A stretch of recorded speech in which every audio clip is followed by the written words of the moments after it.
Good afternoon. Welcome to the Court of Appeals. I'm Judge Valerie Zachary. To my right is Judge Allegra Collins. To my left is Judge Julie Flood. Assisting us today are Senior Deputy Clerk Eddie Sanders and Officer Tom Salou. Sorry, Tom. On the calendar this afternoon is Anhui Omi Vinyl Company Limited versus USA Opel Flooring, Inc., formerly known as USA Flooring Importers, Inc., formerly known as USA Opel Flooring Importers, LLC, on appeal from Davidson County Superior Court. Counsel, are you ready to proceed? We are, Your Honor. Thank you. May it please the Court, Judge Zachary, Judge Collins, Judge Flood. Have you reserved rebuttal time? Oh, we have, Your Honor. Okay. 5 minutes. Thank you. Okay, great. I'm Camden Webb. I, along with Killian Wyatt, represent the defendant appellant, USA Opel. That's how I'll refer to my client in this argument. Good afternoon. Thank you for hearing us on this important case. The judgment in this case should be reversed chiefly because the trial court failed to address the issue of the valuation of the real property that was purchased in this case. The reason that is so critical, had this judgment had the valuation contained in it, it would have shown definitively that full consideration was paid for this property. Well, it seems to be some confusion over what the purchase price was for the Surface Source building. What do you contend the purchase price was? It was $1.35 million. The reason being, the reason we use that price, Judge Zachary, is the value of the property was set at $1.335 million. The purchase arrangement contract required my client to take it subject to a $400,000 encumbrance. That would net out from the $1.335 million to a valuation of $935,000. That is the net value to my client. My client paid $950,000 in cash. So we can look at it as a $950,000 sale price or a $1.35 million sale price. Net is the same. But the fact is that the amount of cash and the amount of value were actually $15,000 more. Well, where did the $3 million figure come from? Let me address that very quickly. So, Your Honor, the $3 million valuation, we do not know why that valuation, or that actually was not the valuation. Importantly, let me say, the value of the property was set by an appraisal that was stipulated to as authentic and relevant. The parties agreed to that this appraisal was coming in as evidence, and there's no dispute that that appraisal set the price of $1.335 million. They used the income approach in the appraisal along with the comparative property approach. So we have an appraisal setting that price. The $3 million now, I'm going to address directly what the appellee has referred to as the paper credits issue. And what happened there, and there is no evidence at trial as to the rationale for it, but Opel China assigned to USA Opel some trade debt that Surface Source owed to Opel China. That was bad debt. We know from everything in the facts of this case that there was no collectability on that debt. I'm going to address this later, but the appellee's position is that evidence is some bad faith. But what happened from a commercial standpoint is uncollectible debt was written off, something that happens every single day in every single business probably in America. So that's what that happened. We don't have any evidence as to the reasoning for that, but those are the facts, that it was uncollectible debt that was written off. And I know I'm messing you up. I know you've got a plan here of how you'd like this to go. I'd anticipated perhaps I would be asked questions. Are you going to address the issue of the letter? I will, yes. So But you don't have to address it now. Okay. I do want to address that letter because we got several issues baked into that letter, and I believe you're referring to Mr. Godseken's letter, correct? Yes. Okay, thank you. The reason I really emphasize this property valuation is I'm going to discuss this court's precedent in detail. This is a case where I think you really have to look at the cases that look at successor liability and really study what the court is after. And all the precedent is from this court, so this court needs to decide how to apply this, obviously. But if you have a company that buys the assets of another company, and applying that to these facts, if you have continuity of shareholdership that is limited like it is here, a single shareholder, but also the undisputed facts show that single shareholder had no role in management whatsoever in the alleged successor. When you have those facts and you have full consideration paid, that payment of full consideration is actually dispositive. And Even if the controlling shareholder is a promoter of the corporation? let's talk about what promoter means. Let's dig behind that precedent, okay? So the evidence they have brought forward of a promoter, if you look at what Mr. Yu did to set up USA Opel, that could be done by an administrative professional. Any paralegal could do the same thing. Setting up a bank account, filing for the articles of incorporation. And here, wasn't it done at the direction of Mr. Yu? It was. But I will get into this continuity of control, which is what I am characterizing, my characterization. But I want, as you look at this, Judge Zachary, I want you to think, if the law says a promoter is someone who comes up with an idea for a business and implements that and makes it happen, that's a promoter, not somebody who's doing administrative tasks. Which side of the fence does Mr. Yu fall under? More importantly, as I'll talk about, our case precedent doesn't have anything to do with promoters. It has to do with continuity of control of the two corporations. And under those circumstances, when you do not have that continuity, which is in this case, GP Publications, which I'm going to address in detail, compels the result that when full consideration is paid, there is no successor liability. You also have not been given any precedent whatsoever which holds that a party that paid full consideration can be held liable for avoidable transfer. I know the statute, I know what it says. Where's the case that holds that under these facts? So let me get right into it. It sounds like you're very well briefed on the facts, but as an overview, we had Surface Source owing money to the plaintiff appellee. My client purchased real property from Surface Source. At the time, that trade debt to plaintiff appellee was owed. Appellee was unable to collect from Surface Source, so it sued USA Opel, contending that my client was responsible for the debt because of the circumstances surrounding this purchase of real estate. Now, the appellee sued under two theories, as you know, successor liability, more specifically the mere continuation doctrine, and under the Uniform Voidable Transactions Act. Trial judge determined in his order that USA Opel would be liable under both theories after a one-day bench trial. Talk about the transaction. Pretty straightforward. Real estate purchase. USA Opel bought the building in Lexington from Surface Source. As we discussed, there was the valuation of the building. There was the purchase price that was agreed to. The critical fact is, facts, $950,000 cash paid by my client. They took a loan from the Bank of Ozark in order to fund it and took it subject to a $400,000 lien. Real actual consideration, which when you do the math means that the price paid was actually a little bit more than the value of the property. As for how the transaction was conducted, which is crucial, it was like any other commercial real estate transaction in that they had the property appraised, they had a closing attorney conduct the closing, they did have to do a subordination agreement because they had to take subject to the lien, related, I believe, to some economic incentives in Davidson County. All ordinary procedures for a commercial real estate transaction were followed. Can we talk about that subordination? So when I read Appellee's brief talking about this language that says that Surface Source was transitioning to a new entity known as USA Opel Flooring Importers, and then that the subordination agreement identifies Opel as the borrower, that seems to be conflating the two, essentially making them look like one to me. Two issues here.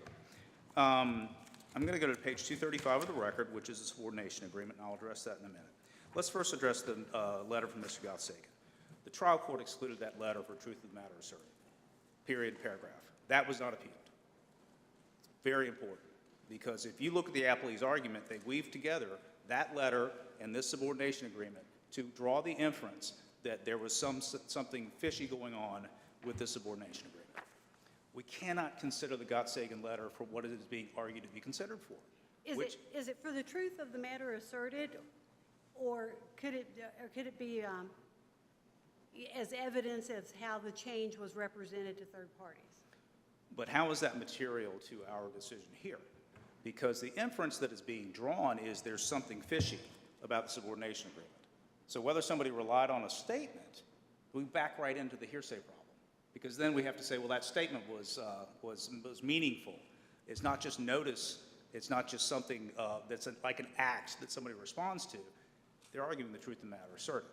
But very, very importantly, The plaintiff produced no evidence as to who drafted this, whether USA Opel ever saw it.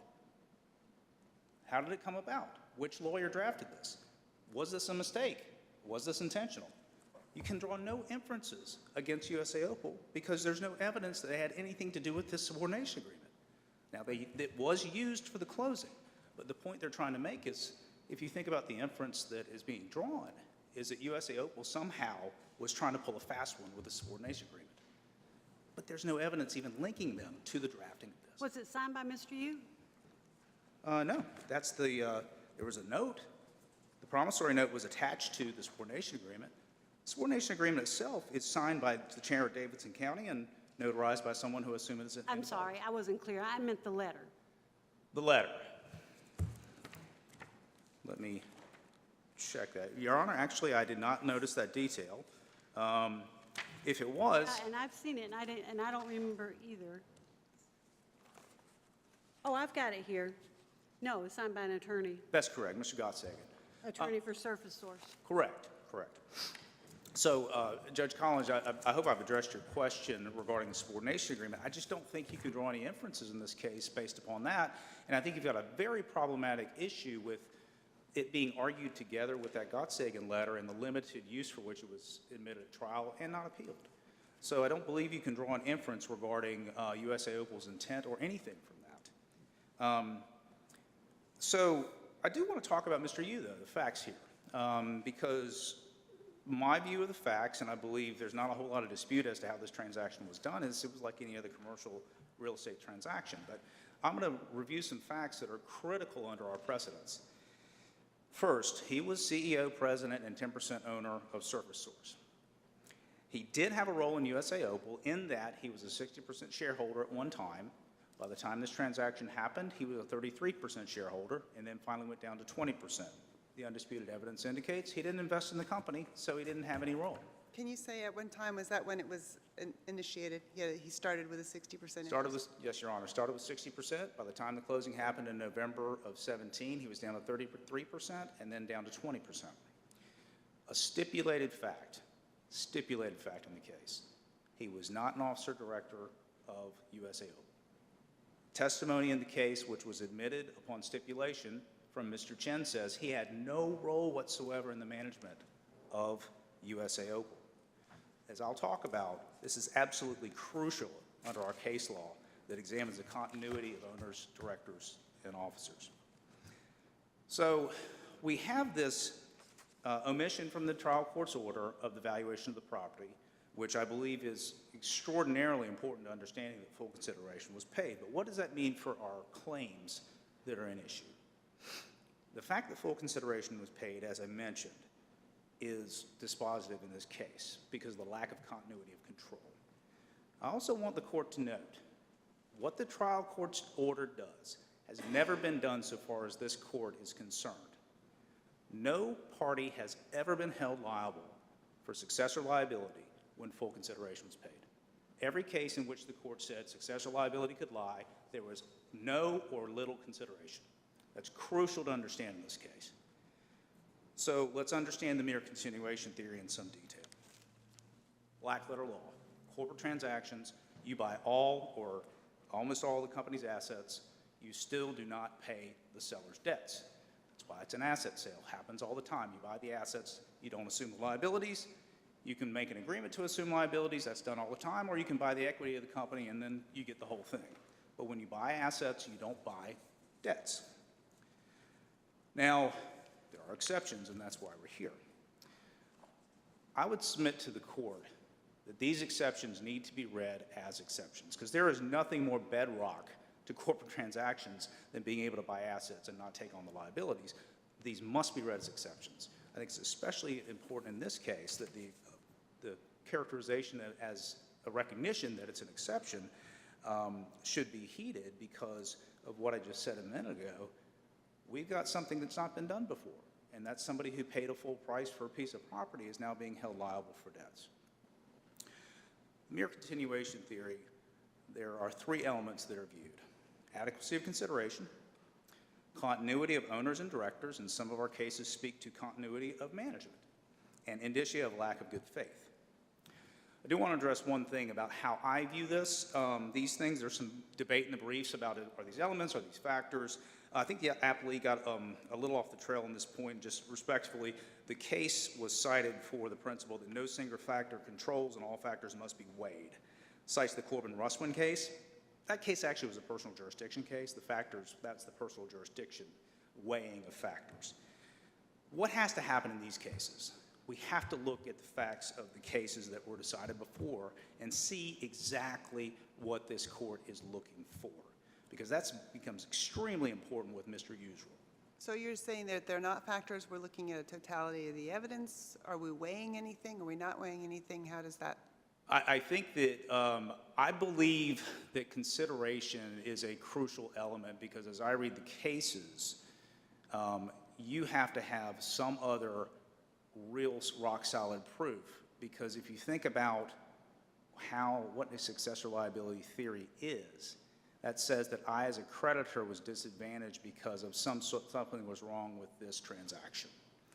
And adequacy of consideration, it's hard to there's no bright line rule, Judge Collins. It's hard to, I mean, I do this for a living. I found these cases very hard to apply. But the consideration, when you pay the value of the property, there has to be something else, something major going on in the transaction to allow a creditor to say, oh, even though you paid full price for that property, you're paying me again. So I do think you got the debate of the elements versus factors. I don't think when I was arguing their elements, I was being so precise as their elements in a statute for a crime. I do think they may be more factors, but I think we have to give the recognition that the consideration is so critical to this that I think you do have to consider the full consideration as the most important thing. Okay. That was a long answer, maybe not satisfying. I apologize. But you're not arguing that the payment of adequate consideration is a trump card? No, I do think there might be cases where something else is afoot. This is not the case, but there might be cases where something else is going on. I mean, let's face it, successor liability really does mean to get at, I'm closing down this business and I'm moving to this other business because I owe too much over here, and I'm just going to snake the assets out the back door. That's really what it's aimed to be, and they're the same business, they're going at the same time. We don't have that here.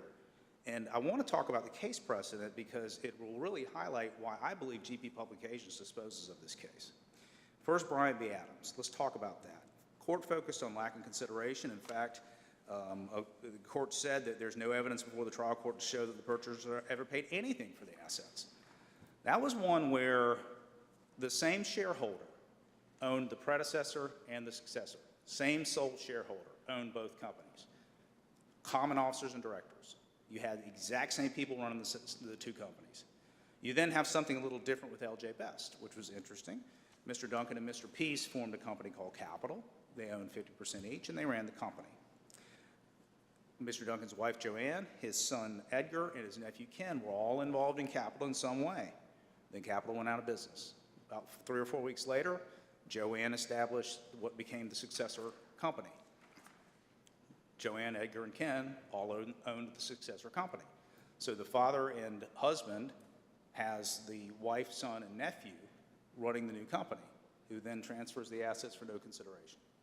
So that was a case in which this court said what became, in the business court cases, an intra-family de facto transfer of assets. There was really no proof of the transfer, which is why they examined that. The critical point I'm making here is the control issue. Anyone can see that what Mr. Duncan was doing something by proxy that might cause problems if he did it himself. Same control. Now, let's get to GP Publications. Why is that so critical? Well, there was a jury finding of a commercially reasonable UCC Article 9 sale, and as the court observed, that settled the question of full consideration. So it was like our case. Full consideration paid.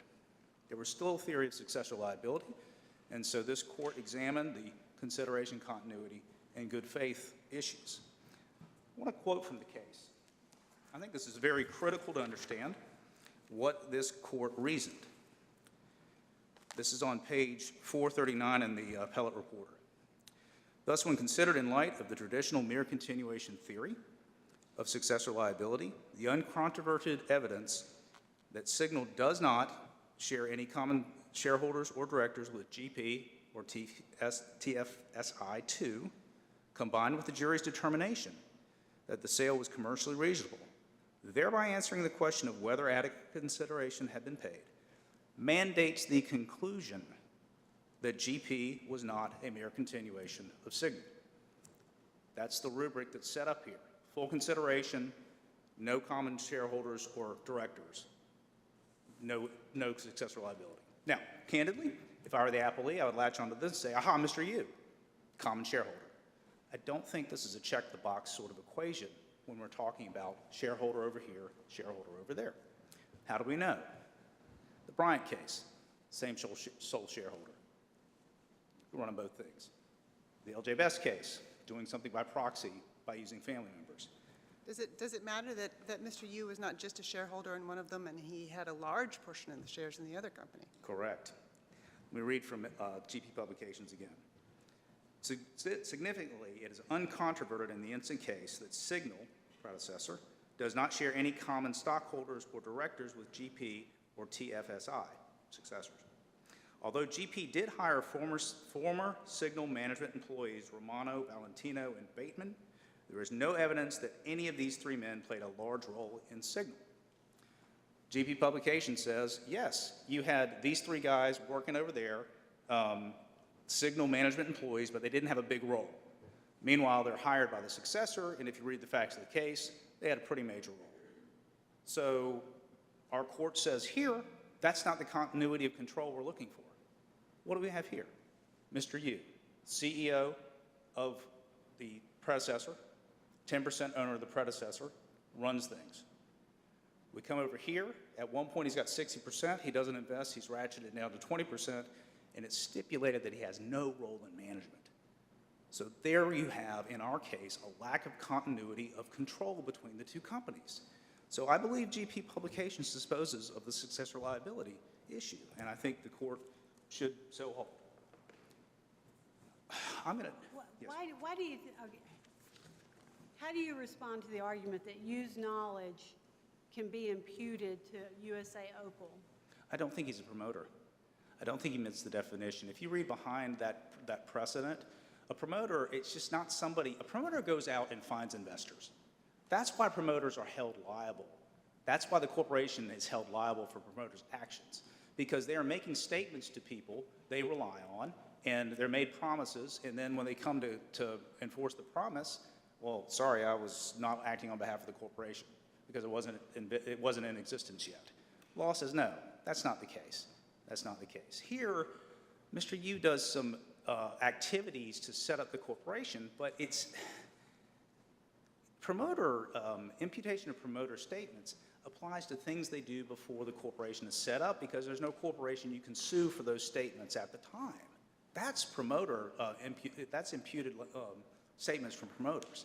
Here, we don't really have this now. I mean, this knowledge, it doesn't fit what the law says about promoter imputation of, I keep wanting to say promoter liability, but it's imputation of promoter knowledge.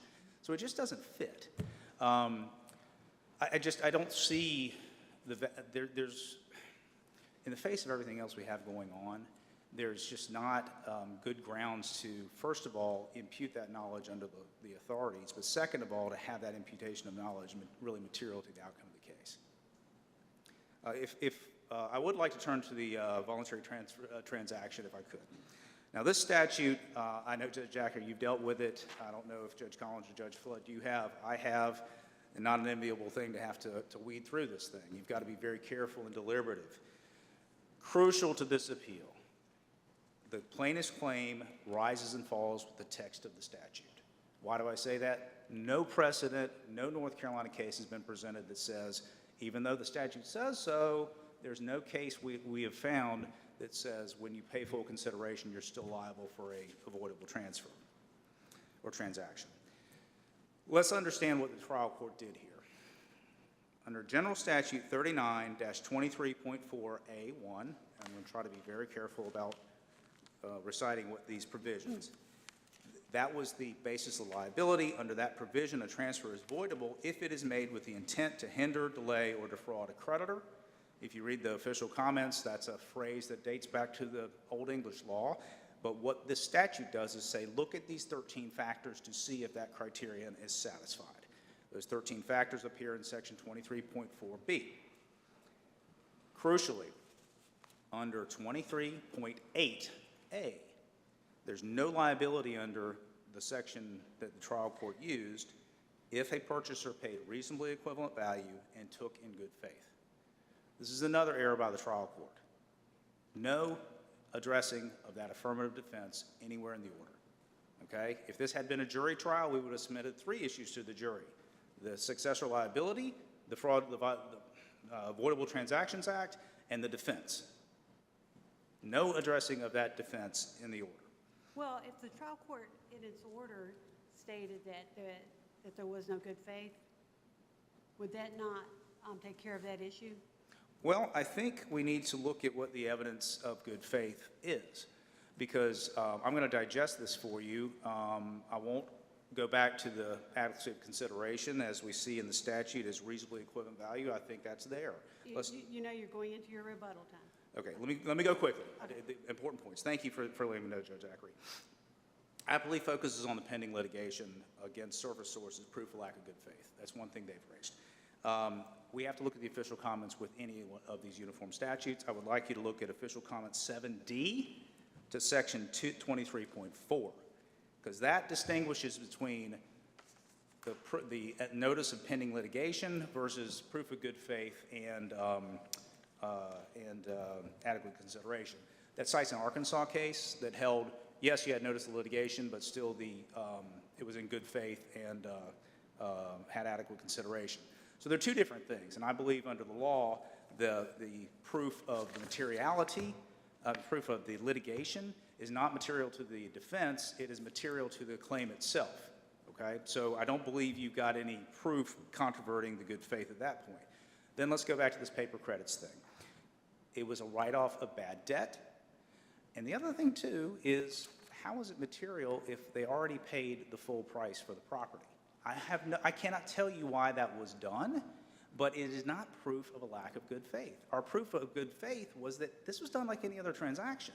And so if the trial court sees this and you have, basically incredibly strong proof, in fact, I would say unrebutted proof of good faith, then how can you leave out the affirmative defense? I think the result here is there is enough in the record the court should hold my client's favor, should reverse the judgment, and actually hold that there is no successor liability and no voidable transfer liability. Thank you. I now have 3 minutes left.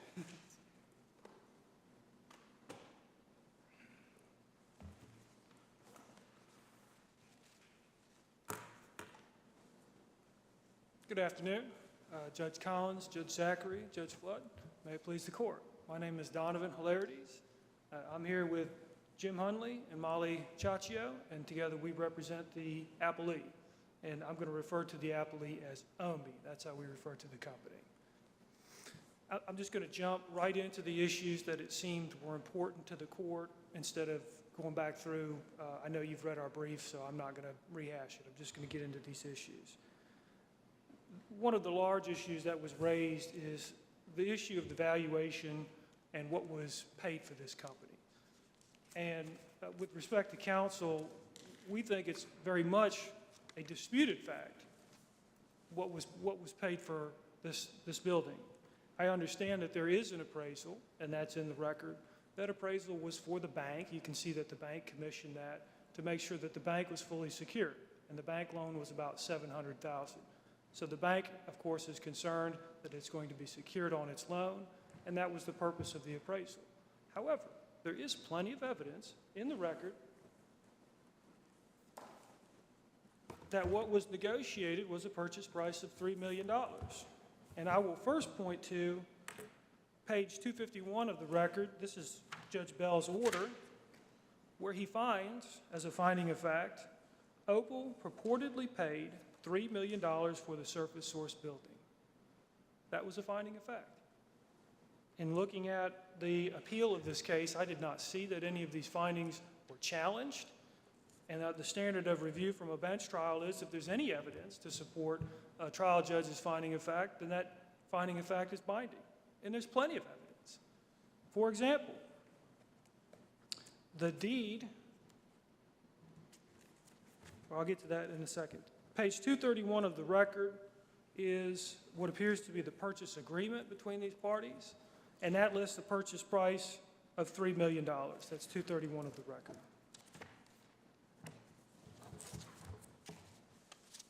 Page 84 of the record is the actual deed for the property. And your honors will see that Surface Source transferred the property to USA Opel with an excise tax of $6,000. And if you do the math, that means that the purchase price was $3 million. So there is at least some evidence, and that's all that's required to uphold the trial judge's finding of fact, that this was a $3 million purchase. And counsel as much as acknowledged that, the bulk of that was bad debt that was written off. So there is at least an open issue as to the consideration. And Judge Bell didn't resolve that one way or the other.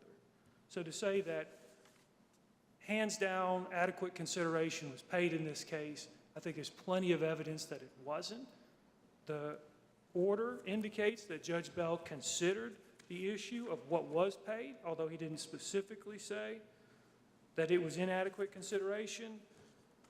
In finding 15 of his order, he says that Opel purportedly paid $3 million, the majority of which was paper credits. So he considered that issue at least, which is all he's required to do under the law, and I'll get to that in just a minute.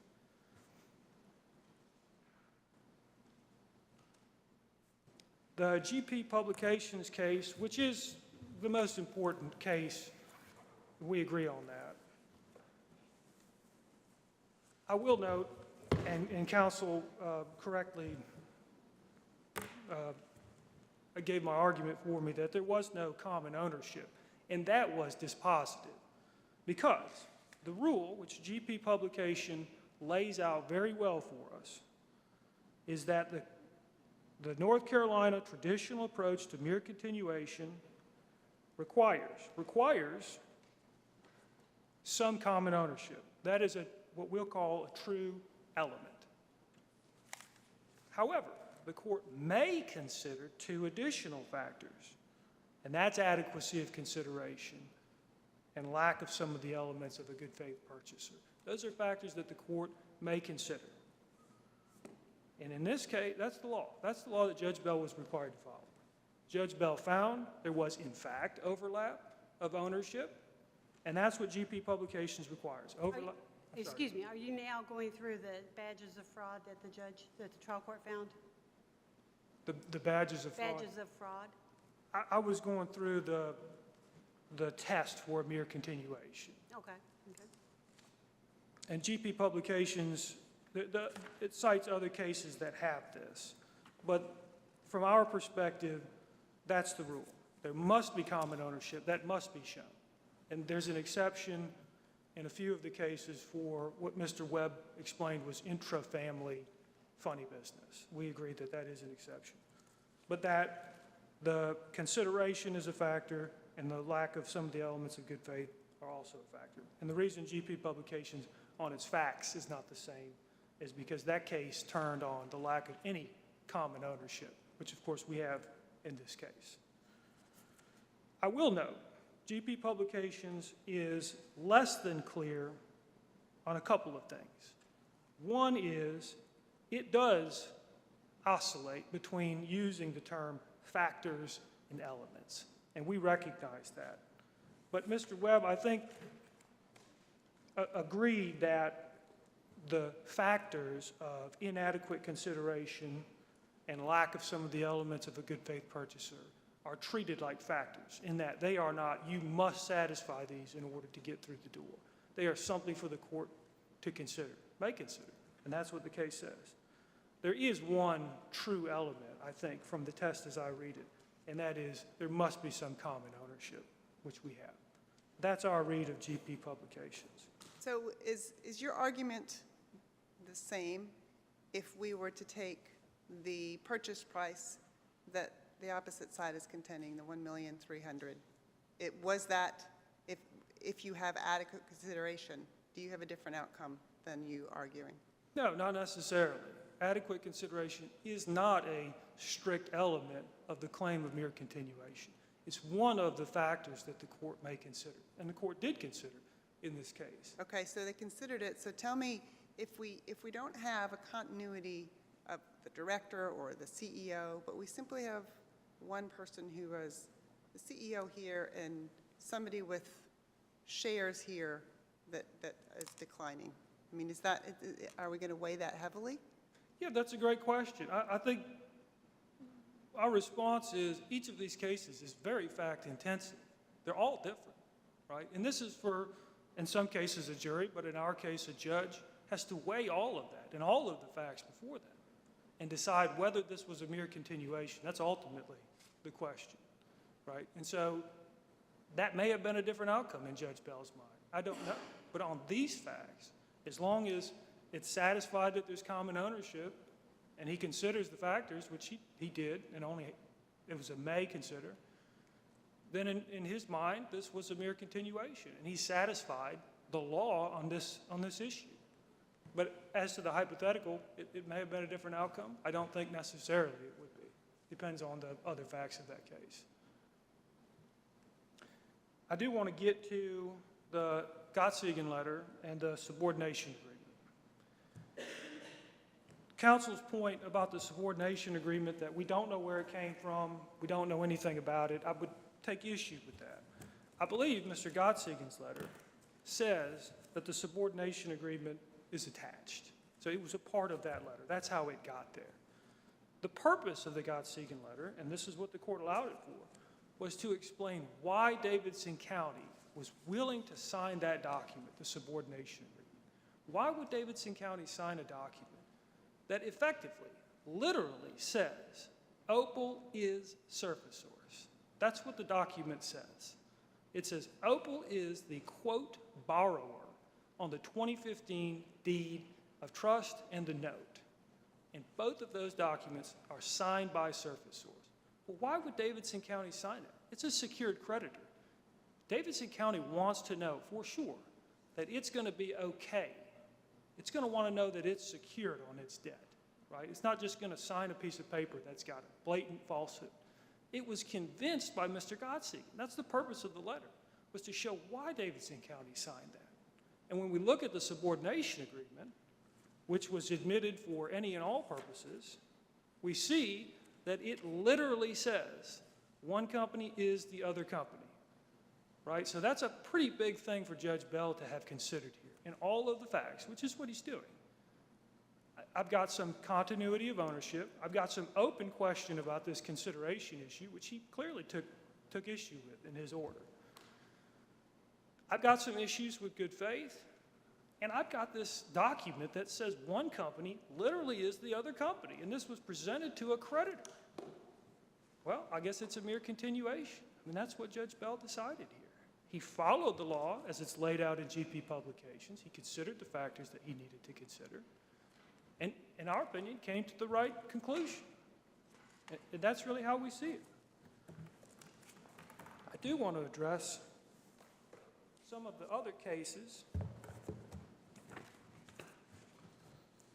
There was the Lattimore case. That was a Superior Court case cited.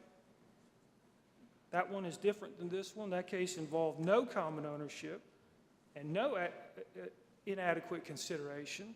And there, the business court found, well, it can't be a mere continuation, right? And the reason is, if there's no common ownership, then you don't meet that strict element. That is a strict element of this test. If you can't show common ownership, you are out. No mere continuation.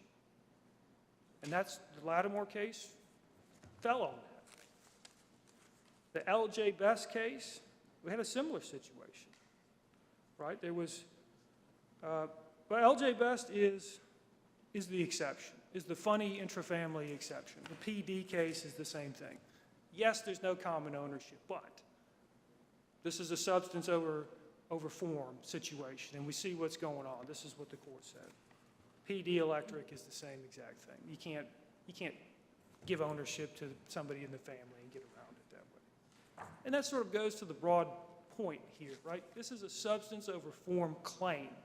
The court's job is to look into the transaction and see what's really going on here. And that's what Judge Bell did. As long as it satisfies that there was some overlap in ownership, which undisputedly there was, and considers those factors. He's done his job in terms of the law.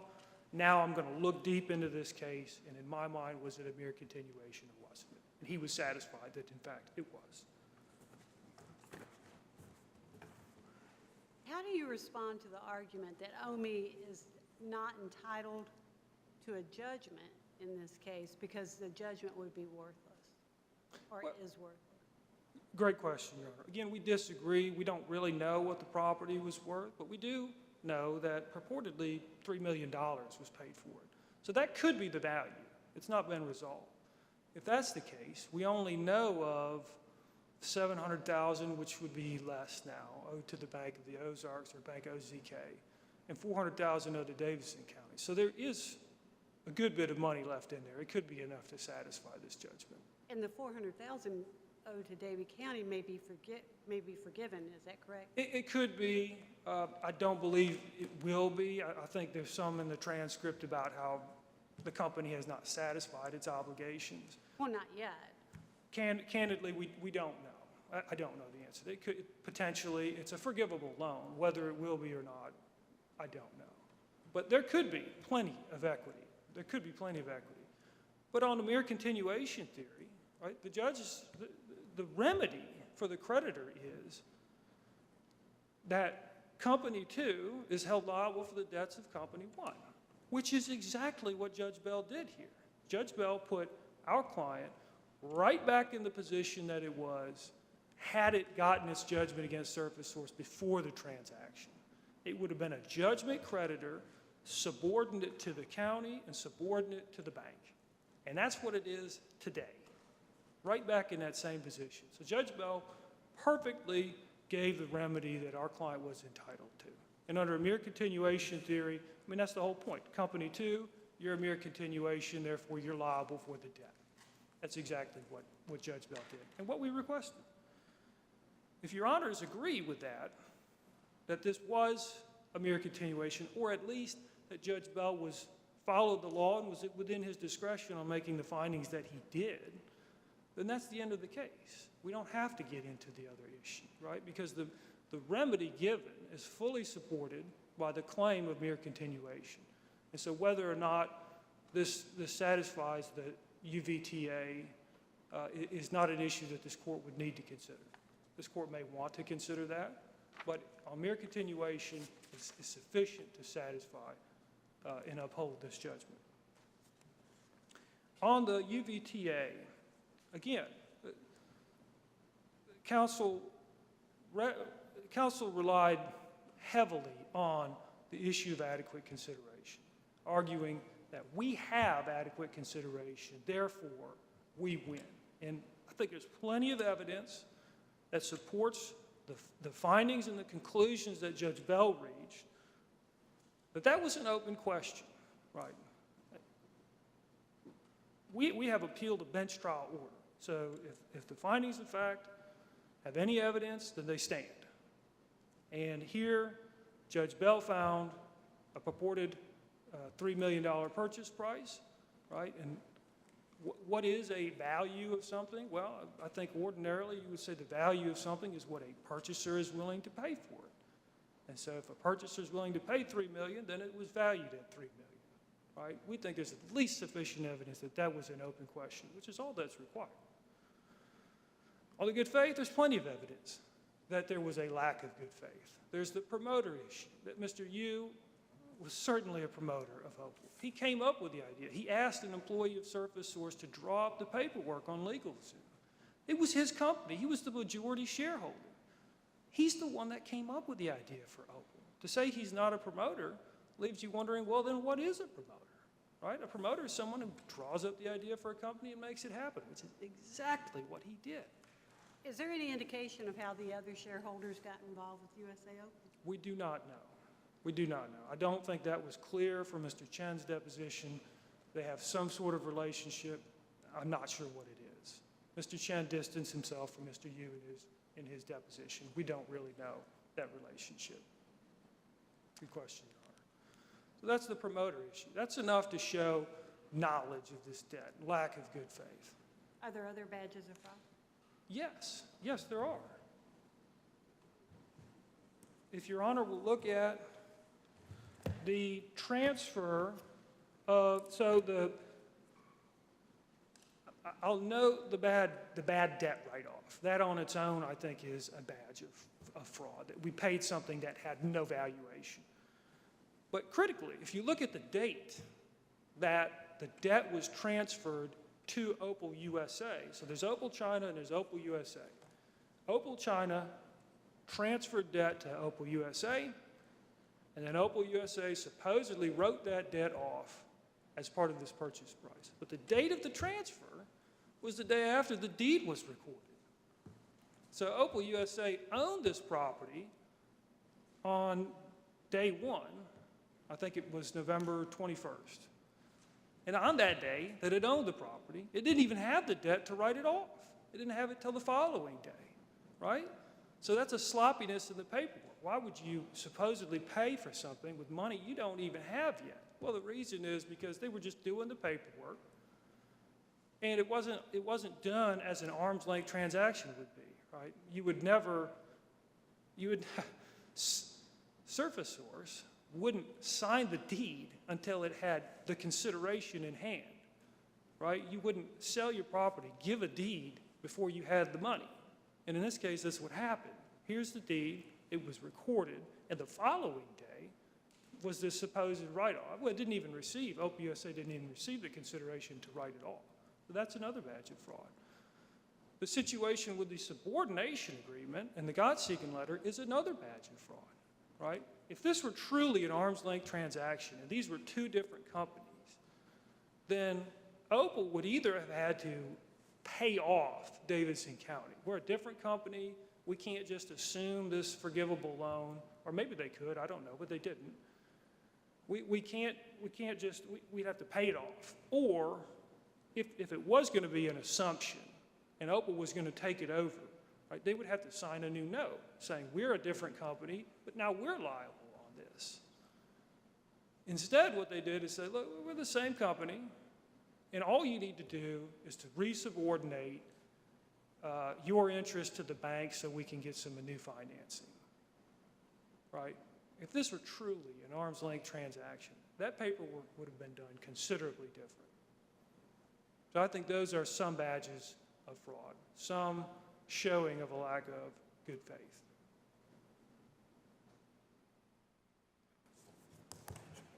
Can you talk a little bit about the defense? Sure, yes, the defense is a two-parter.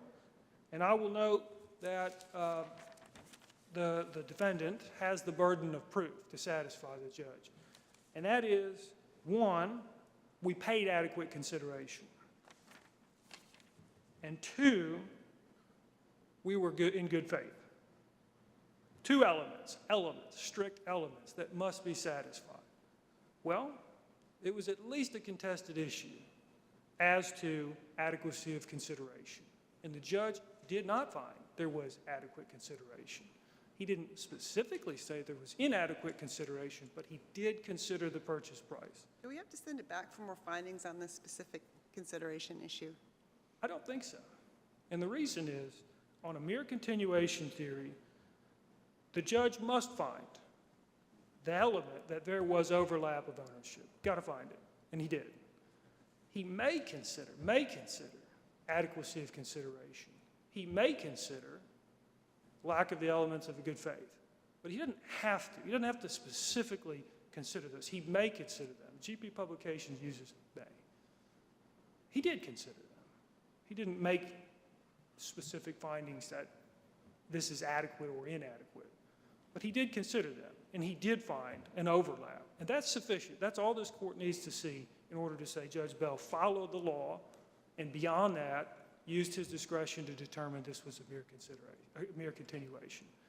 And once this court decides on the issue of mere continuation, it doesn't have to resolve the UVTA. It doesn't have to reach it. It can, but the judgment can stand on mere continuation alone.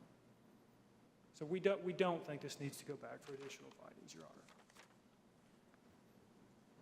And unless this court has any additional questions, I've got no additional arguments to offer at this time. Do you have any further questions? Do you have any- Thank you, Your Honors.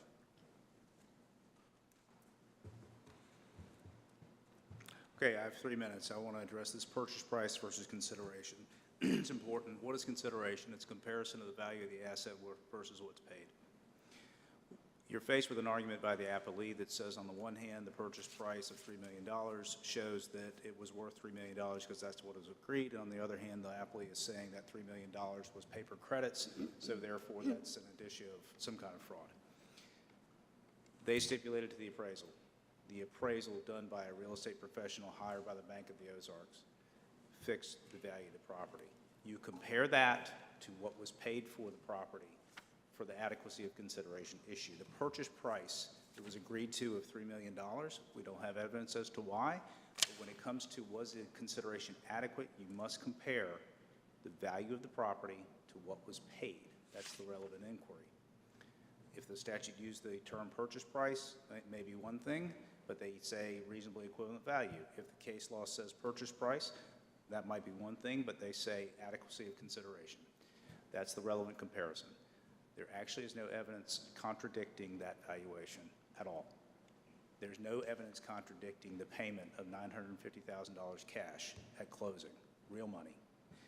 Based upon that, there is adequate consideration paid, which brings us under the GB publications, and to reiterate, it's the continuity of control. As you read the cases, that's the inquiry. Because what is this? It's successor liability. Take it away out of the technical element versus factor. It's when the same business continues on under a different name. That's successor liability under mere continuation. We do not have that continuation because Mr. Yu started as a member of USA Opel, but he was soon moved out and was never involved in management. Excuse me, under the Uniform Voidable Transactions Act, didn't you have the burden of showing that your client acted in good faith? Yes, yes, we did. We do have the burden. We understand that. So the good faith we have is, as we've said, it was run like a normal commercial real estate transaction. I understand the appellee's argument to the contrary, but the fact is that the events that you have here are not imputable to our client in the sense of what Surface Source did. It is a bit of bootstrapping. And so you're saying basically because they can't impute Mr. Yu's knowledge to USA Opel, then they can't show the badges of fraud. Well, that's just one badge of fraud they would show, okay?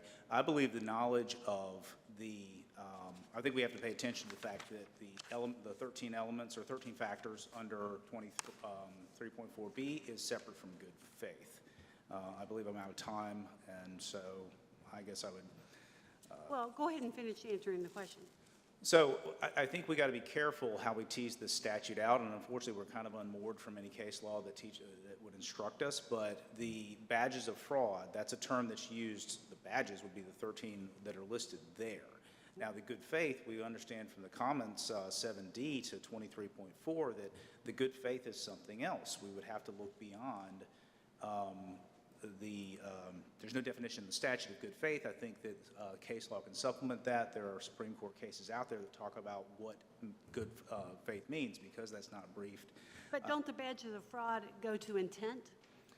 Well, it's funny. Intent to defraud under that statute isn't like fraudulent intent. It's a weird way of looking at it. What they say is if you're able to satisfy some of these elements, that indicates the phrase intent to defraud. Does the trial court's finding that your client intended to hinder, delay, or defraud Surface Source preclude or basically defeat your argument that you've met that defense that you acted in good faith? I've thought about that. How can it be a defense if a finding defeats the defense?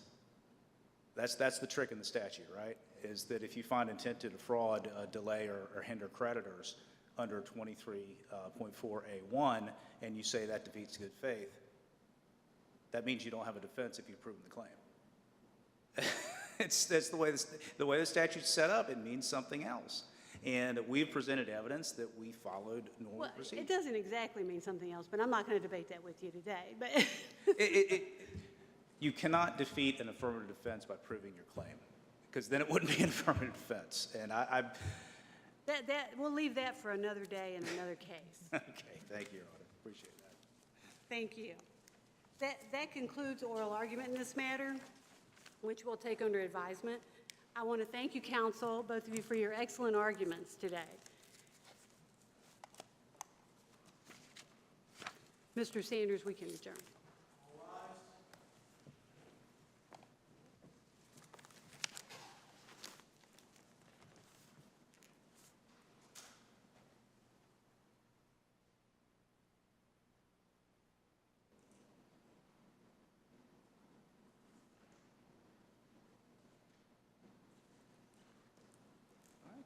Good job.